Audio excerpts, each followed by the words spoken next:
जमुई का बेटा हूँ, छोड़ेंगे नहीं। पतौना के धरती पे खेला हुआ के मिट्टी से बना हूँ।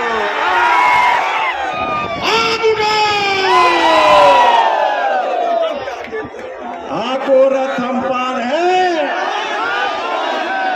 आको रथ अम्पान ने बहुत कुछ दिया है हमारे समाज को। हाको रथ हम पान है। इस आंदोलन को लेकर आज 113वें दिन 8वां जनसभा को संबोधित करने के लिए जमुई में उपस्थित है। हमारे साथ जमुई के बेटे हैं IP Gupta, engineer IP Gupta पान समाज के राष्ट्रीय अध्यक्ष हैं और कांग्रेस के नेता भी हैं। हाको रथ हम पान है, उद्देश्य क्या है? चिल्ला चिल्ला के बोले थे कि आरक्षण मेरा वापस दो। हम ये नहीं करें हमें दो, हम करें हमारा आरक्षण हमें वापस दो। इसका मतलब है कि 75 साल से हमारे आरक्षण थे, आपने साजिश के तहत हमें न डीएम बनने दिया, न एसपी बनने दिया। हमारे लोगों पे आपने कितना जुल्म ढाहा, आरक्षण छीन के हमें मिस्त्री बना दिया, हमें ठेला वाला बना दिया, हमें लेबर बना दिया। आज भी छुआछूत हमारे जात के साथ है। 113 दिन से लगातार आंदोलन जारी है। गरज गरज कर लोगों को संबोधित कर रहे थे, जागरूक कर रहे थे। अब लग रहा है कि आईपी गुप्ता डिस्चार्ज हो गए, आवाज में जान नहीं है। पत्रकारों तो औकात में रखता है ना भाई। पत्रकार के सामने तो कोई बड़का नेता औकात में आ जाता है, तो आप लोग पत्रकार हैं, औकात में ला देते हैं। मंच अलग नीतीश हो। कुमार को कब औकात में ला रहे हैं? नहीं, नीतीश कुमार जी इस बात को अब समझ गए हैं, नरेंद्र मोदी जी भी, कि जिस वोट पे उनका आधिपत्य था अब उनका नहीं रहा। ये तो उनको पता चल गया है। गरज गरज के कह रहे हैं मोदी नीतीश मुर्दाबाद, कभी तेजस्वी मुर्दाबाद और कांग्रेस मुर्दाबाद के नारे नहीं लगे। मुर्दाबाद नहीं कहा हमने कभी भी किसी का। मैंने कहा कि होश में आओ, और होश में उसी कहा जाता है जो गद्दी पे रहता है। और मैं सारे लोगों को ये उन्हें कह रहा हूँ, कल बने न तेजस्वी जी मुख्यमंत्री, कहेंगे। आईपी गुप्ता को पान समाज ने नेता मान लिया। ये आपके ऊपर छोड़ता हूँ, लोगों के ऊपर छोड़ता हूँ। नेता माने न माने, लेकिन एक चीज तो है कि हमने अपने लोगों को नेता बना दिया है। हमारा नेता कैसा हो? आईपी गुप्ता कह रहे हैं कि 23 मार्च को गांधी मैदान में 10 लाख लोगों की भीड़ होगी, सरकार को डुलाने की बात होगी, होश में लाने की बात होगी। क्या उम्मीद है? अब गांव गांव, शहर शहर, मैदान मैदान तो हिला ही रहे हैं सरकार को। नहीं तो आप नीचे से हिलाएंगे तभी न ऊपर में जाके बता देंगे देखिए आ गई। 8वीं रैली हुई है, सरकार की नोटिस अब तक आईपी गुप्ता की ओर नहीं दिखाई पड़ रही है। अब अंदर खाना की क्या बात है, ये तो आप ही बता सकते हैं। कुछ बातें कैमरे पे तो नहीं बोली जाती है, लेकिन इतना मैं जरूर बता दूं, ये जो इतनी बड़ी भीड़ थी उसमें एक सीआईडी वाला होगा, यहाँ का डीएम, यहाँ के एसडीओ खबर करेगा, उसकी ड्यूटी है। ये क्या हुआ, एक आईबी वाला भी घूम रहा होगा, बोलेगा नरेंद्र मोदी जी को उनको रिपोर्ट करना है तो होम मिनिस्ट्री को कि भाई क्या क्या पॉलिटिकल एक्टिविटी बता, तो हर पता चल रहा है उनको कि क्या है। जिस जहाँ तक खबर जानी चाहिए वहाँ जा रहा है। गुप्ता जी, क्या लगता है कि समाज के जो लोग हैं आपके, आज जिस तरीके से झाड़ू बेलन लेकर पहुंचे हुए थे, आपके साथ नारे पे नारे लगा रहे थे, नीतीश मोदी होश में आओ, जनता जागरूक हो गई है, पान समाज के लोग जागरूक हो गए? जब आप किसी समाज का चीर हरण करते हैं, आप उसे छोड़ देते हैं बिना वस्त्रहीन करके, तो क्या करेगा?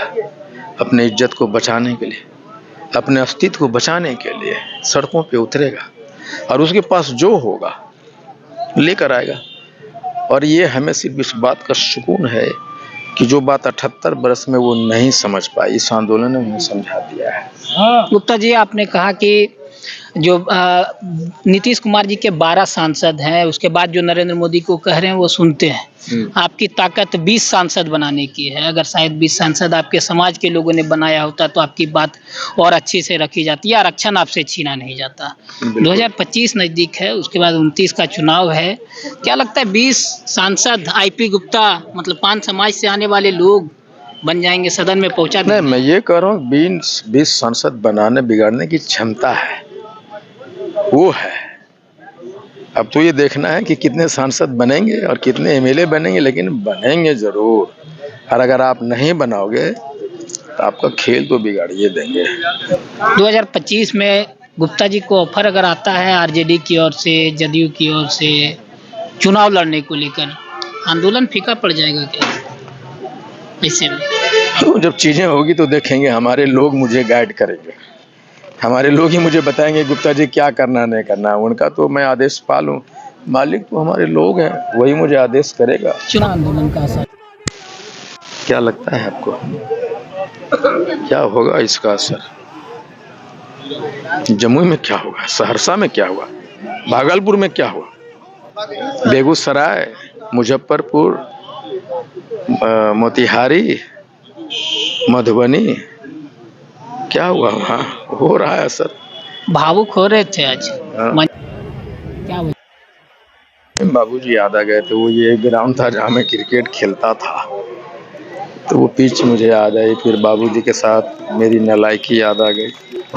तो मुझे लगता कि वो काश वो होते तो शायद उनको लगता कि नहीं मेरा बेटा, हाँ तुम नालायक थे लेकिन अब चलो मुझे गर्व है तुम्हारे ऊपर, बस समाज के लिए चल रहे हैं। हाँ, बस वही बात याद आ गई और मैं थोड़ा भावुक हो गया। It was one of those moments. 23 मार्च को जो रैली होगी उसको लेकर और कितने जनसभा को बस संबोधित करेंगे? आज यहाँ हुआ, कल मैं मुंगेर जा 31 तारीख को है उसकी तैयारी, फिर वहाँ से मैं चला जाऊँगा पूर्णिया, वहाँ तैयारी होगी। I am on the road every day every moment. Patna के बाद दिल्ली की भी तैयारी, मतलब कहीं भी जा सकता हूँ, दिल्ली भी जाएंगे और दिल्ली में पूरे देश के लोग आएंगे, बिहार के, झारखंड के, यूपी के, सब आएंगे। 5 करोड़ हम लोग हैं पूरे देश में।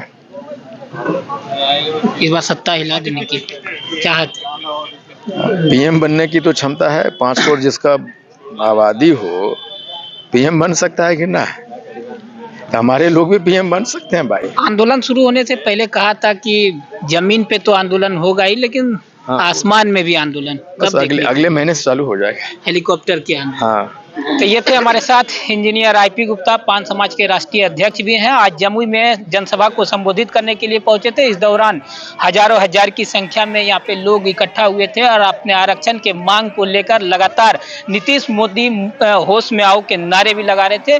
इसी दौरान आईपी गुप्ता भावुक होते हुए दिखाई पड़े और इस भावुक के पीछे क्या वजह रहा है उस वजह को भी इन्होंने साफ कर दिया है।